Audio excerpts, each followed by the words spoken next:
ഖസാക്കിലെ BSc nursing പ്രോഗ്രാമിന്റെ details ഒക്കെ അറിയാലോ അല്ലേ?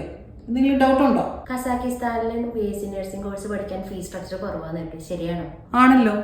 ബാക്കിയുള്ള രാജ്യങ്ങൾ വെച്ച് നോക്കുമ്പോൾ ഖസാക്കിസ്ഥാനിൽ BSc നഴ്സിംഗ് പഠിക്കാൻ ചെലവ് വളരെ കുറവാണ്.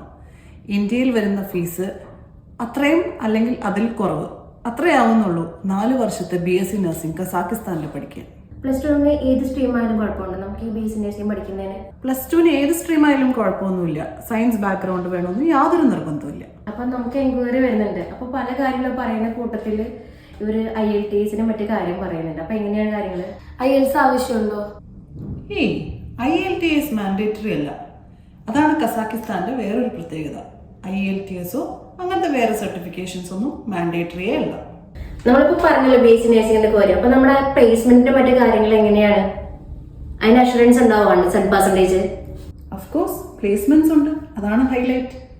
ഇതിനു വേണ്ടിയിട്ടാണ് അഡീഷണൽ ആയിട്ട് ജർമ്മൻ ഓർ ഇറ്റാലിയൻ സ്റ്റുഡൻസിനെ പഠിപ്പിക്കുന്നത്. ഇതുകൂടാണ്ട് അവിടുത്തെ ലോക്കൽ ലാംഗ്വേജ് ആയ റഷ്യനും പഠിപ്പിക്കുന്നുണ്ട്. സോ സ്റ്റുഡൻസിന് ഓപ്പർച്യൂണിറ്റീസ് പലതാണ്. ജർമ്മനോ ഇറ്റാലിയനോ നിങ്ങൾക്ക് അഡീഷണൽ ലാംഗ്വേജ് ആയി പഠിക്കാം, റഷ്യനും പഠിക്കാം. ഹോസ്റ്റൽ ഫെസിലിറ്റിയുടെ കാര്യം എങ്ങനെയാണ്? അപ്പോൾ ഹോസ്റ്റലുള്ളത് യൂണിവേഴ്സിറ്റിയിലെ തന്നെ ഇന്റർനാഷണൽ സ്റ്റുഡൻസ് ഹോസ്റ്റലാണ്. യൂണിവേഴ്സിറ്റിയിൽ നിന്നൊരു 15 മിനിറ്റ് അപ്രോക്സിമേറ്റ് വാക്കബിൾ ഡിസ്റ്റൻസിലാണ് ഹോസ്റ്റൽ ഇരിക്കുന്നത്. പിന്നെ അവിടെ കൂടുതലും ഇന്ത്യൻ സ്റ്റുഡൻസ് ആണ്. അതുകൊണ്ട് തന്നെ ഇന്ത്യൻ ഫുഡാണ് അവിടെ സെർവ് ചെയ്യുന്നത്. ഇനിയിപ്പോ നമ്മൾ അവിടെ റീച്ച് ചെയ്ത് കഴിഞ്ഞാൽ തന്നെ നമ്മുടെ പിക്കപ്പ് ആൻഡ് ഡ്രോപ്പ് അല്ലെങ്കിൽ നമ്മളെ ആരെങ്കിലും പിക്ക് ചെയ്യാനോ മറ്റോ അല്ലെങ്കിൽ ഒരു അസിസ്റ്റൻസ് ഉണ്ടാവും നമുക്ക്? പിന്നെ എയർപോർട്ട് പിക്കപ്പ് ഉണ്ടല്ലോ. പിക്കപ്പ് മാത്രമല്ല, ഇവിടുന്ന് ട്രാവൽ ചെയ്യുമ്പോൾ തന്നെ നമ്മുടെ ടീമിൻ്റെ ഒരാൾ അവരുടെ കൂടെ ഉണ്ടാവും. അത് കൂടാണ്ട് അവിടെ ചെല്ലുമ്പോഴും നമ്മുടെ ടീമിൻ്റെ ഒരാളായിരിക്കും എയർപോർട്ടിൽ നിന്ന് പിക്കപ്പ് ചെയ്യുന്നത്.